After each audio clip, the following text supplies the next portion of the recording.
In this video, we are going to talk about Docker volumes and bind mounts. Both are used to persist data in a Docker container. Now, so far what we have done is we have started containers, we have stopped containers and removed those containers. We never persisted any data. What if you have a database in a container, for example, MongoDB, which you had seen in the Docker Hub?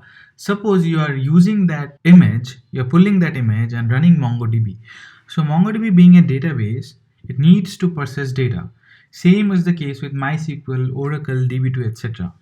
So if you are running a database or let's say any application which needs to persist data, how do you do that? Till now, we have not done that. So Docker volumes are the preferred mechanism for persisting data which are generated by Docker containers. And the data can be used by the containers also. It's not only write, the data can be read from as well.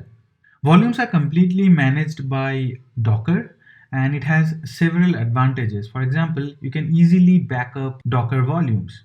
Docker volumes can be managed pretty easily using CLI commands. And volumes work both on Linux and Windows containers. To create a volume, Docker uses a driver called volume driver. We'll not go into the details of volume driver, but keep in mind that like we used a network driver to create network, similarly, volume drivers are used to create volumes. So it creates an abstraction layer similar to network. I'll be using an EC2 instance to show the volume demo. There's a reason because Docker daemons in Windows and Mac handle volume differently. So what happens in Windows and Mac, the Docker daemon creates a virtual machine by itself and then it runs Docker. But that is not the case with Linux machines. I'm using Amazon Linux. You could have used Red Hat Linux also. The end result would be the same. So I'm logging into the EC2 instance wherein I already have Docker daemon running. So if you see, it is showing that the Docker daemon is running. And I have a Docker file here. It's a very simple Docker file. What I'm doing here is I'm trying to run Apache in CentOS. So I'm pulling CentOS from Docker Hub. Of course, this EC2 instance has connectivity with internet. And then I'm installing Apache HTTPD. I'm copying the index.html file from current directory to index.html in container in this directory /var www.html. This is the typical Apache directory. And then I'm exposing port 80 from the container itself. Could have been any other port also. And then I'm running the binary httpd in foreground. Let me show you the index.html file. It's a very basic HTML. These are the two files available in this current working directory in EC2 instance. I do not have any image running. So if you see Docker image ls is giving an empty output, I'll create an image from this Docker file and then I'll run a container. So let us go ahead and create the image. It is giving an error, unauthorized authentication required, because I have not logged in using my Docker user ID. You know what to do this. So I have already logged in this machine, and when I type Docker login again, it gets my credentials and does the login. And if I run it now, it will go ahead and pull the CentOS image, install Apache and run it. So it is very simple till now. So far so good.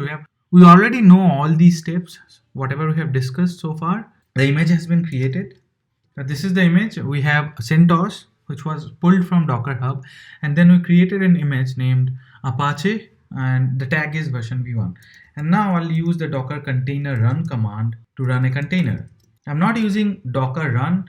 If you see, I'm using docker container run because this is the latest set of commands and you should always use the latest ones.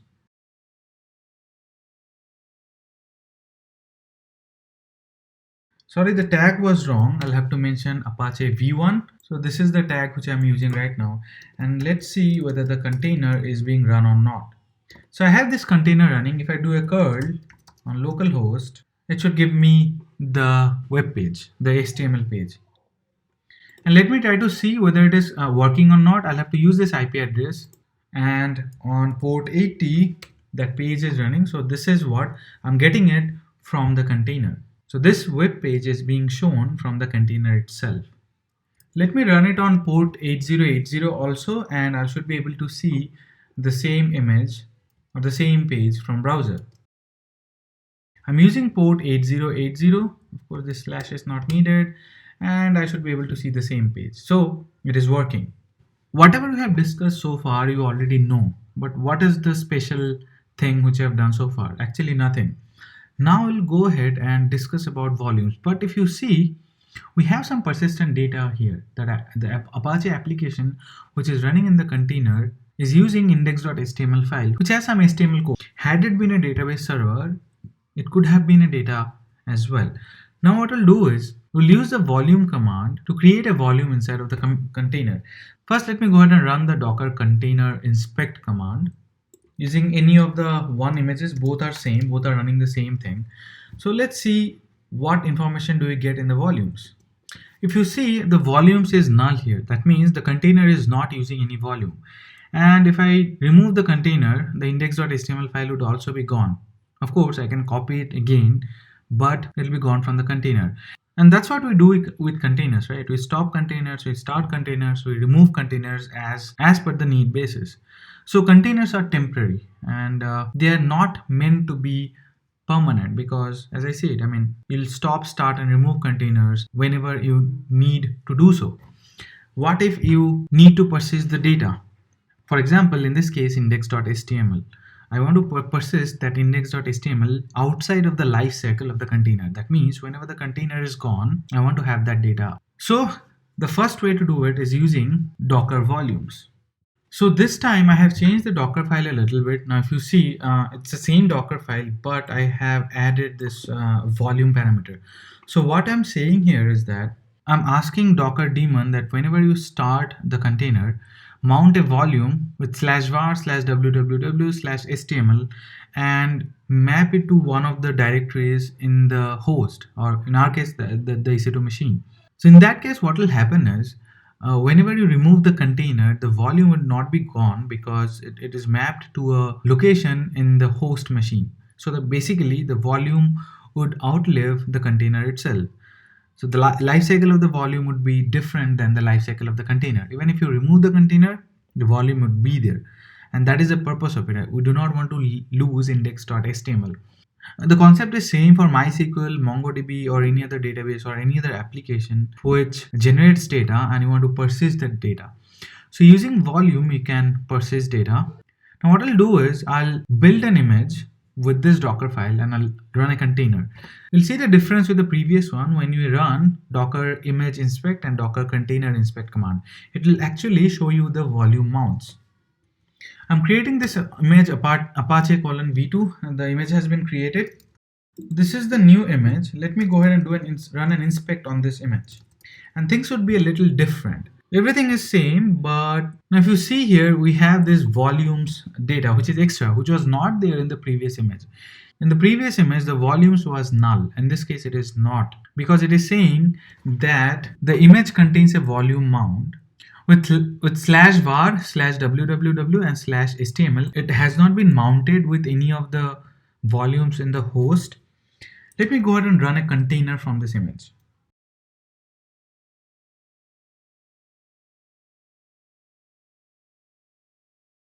This is the container which is running. Let us go ahead and inspect the container. Alright, everything is same, but there will be something additional in this volume, or in this container, sorry, which is this mounts. So if you see, this mounts was not there in the previous container. What it is showing is the type of the mount is volume, and this is the name of the volume, which is a SHA of the volume, and the source is actually the directory in the host, which has been mapped with the destination. Destination is var/www/html, which is a volume in the container, and this has been mapped to this directory in the local host. So this directory in the container has been mapped to this directory on the EC2 instance. Let us go ahead and see the directory itself. So I'm in this directory var lib docker volumes. I cannot log into this directory if I'm not root. So I'm logged in as root, and then I'm going to the directory, and this is the mount which I was talking about. I should be able to see this directory in this location, and under that I should be able to see underscore data. Here you see underscore data, and there should be index.html file here, and this file should be same as the one which you had copied. Now, even if I delete the container, this volume should be here. It should not go away. So using that volume parameter, what we have done here is we have persisted the data of the container. In this case, the data is not important, but think of a situation where you're hosting your database in a container. That might happen actually. And you want to persist the data of your database, of course. That's what you want to do. And if you use the volume parameter, either in the Docker file or in the run command, then you can persist the volume whose lifecycle would be different than that of the lifecycle of the container. I have not shown you the volume parameter in the run command. I'll show you that shortly. But here, what you can do is if you update this index.html document, it should reflect in the page also. And this is the page, employee information, employee ID. Let me go ahead and change the index.html file from the host of the container. That means the EC2 instance. So what I've done here is I have changed the style. I've changed the header to Docker volume demo, and let me write it and do a refresh here. Now, if you see, it has changed to Docker volume demo. I did not have to go inside the container. I could change it from the host itself. Now, I'm not sure whether you have noticed or not, but if you see, I'm using a IP address. The reason being, the container is being run in this host and this EC2 instance, which has an IP address of this one. And the host is exposing port number 80, and the container is also having port number 80. That's why we are using the public IP address of the host itself. We are not using localhost anymore. You can use the docker volume ls command also. I have not discussed docker volume ls because let's not go there and discuss it. But if you see, the driver is local, that is the default, and these are the two volume names. And you can create volumes with your names also. That is called name volumes. To create your own named volume, you mention docker volume create, driver would be local, that is the default, and then the name of the volume. And if you do docker volume ls again, we have added this volume. Now you can run a container and use this volume to mount your container file system. Till now, the volume names have been created by the Docker daemon, but this time around we have created our own volume with some name, and then we can use this volume name to mount our container volumes to the local volume. Now, if you see, I have removed the container, and even after that, the file is existing. So the data file and the index.html file is still there even after the container has been removed. So this is the power of Docker volumes. Now let us go ahead and discuss bind mounts. So using bind mounts, what you can do is you can map a host file system to a container file system. Till now, the host file system was being created by the Docker daemon, but you can do it ourselves. Now what I'll do here is I'll create a directory in the EC2 instance itself, and I'll use that directory to map to a container file system. The Docker file remains the same. I'm using this volume /var/www/html, and this volume is being created in the container. I'll create a local file system and I'll map that file system in the local host or in the EC2 instance with this volume in the container. What I've done here is I have created a directory named container volume in the EC2 users home directory, and I'll use this file system or this container volume directory and will map it with the volume in the container, which is /var/www/html. After creating this container volume, what I've done is I have moved the index.html file in the container volume itself, because this is what I want to mount.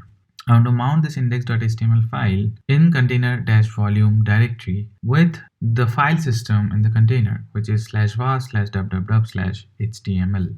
Let me go ahead and run a container now. Okay, so this is the run command. It is a little bit different. Everything is same. We have the -d flag, --name flag. The name of the container is web. Currently, I do not have any container running. And then we have -v flag. Here, what I'm doing is the first portion before the column, I'm mentioning the directory in the local host or in the EC2 instance, which is /home/EC2user/container volume. And on the right hand side of the colon, I'm mentioning the directory of the container, which is /var/www/html, which contains the index.html file. And I'll start this container. The container is up and running. Let's see whether it is working or not. So the container is working. It is returning the HTML page which contains employee information and so on and so forth. Let me go ahead and make a change in the local system. I'm not logging into the container, but I'm making some change here. Vi index.html, let me change the header from employee information to docker bind mount demo. And go ahead and refresh this. It should change to docker bind mount demo. Now let me log into the container using the exec command and then see the index.html file. Now I'm inside of this container and I'm in the root directory and I have this var file system. Let me go there. It should have www and it should have HTML also. It should have the index.html file. Now if I try to go ahead and change the index.html file from here, I can do that as well. So let me make some changes here. I'm making some changes from the container itself. Save it and then go ahead and refresh this page. It should say from within the container. And if I come out of the container and see the index.html file in the local host, it has changed here also. Now this is what bind mount does. It is very important and useful because you can make changes from the local host and get it reflected in the container itself. And if you make any changes in the container file system, the same change will be reflected in the localhost file system also. So that's what bind mount does. It is a very powerful feature to persist your container data outside of the life cycle of the container. Or you can make your container data outlive your container life itself.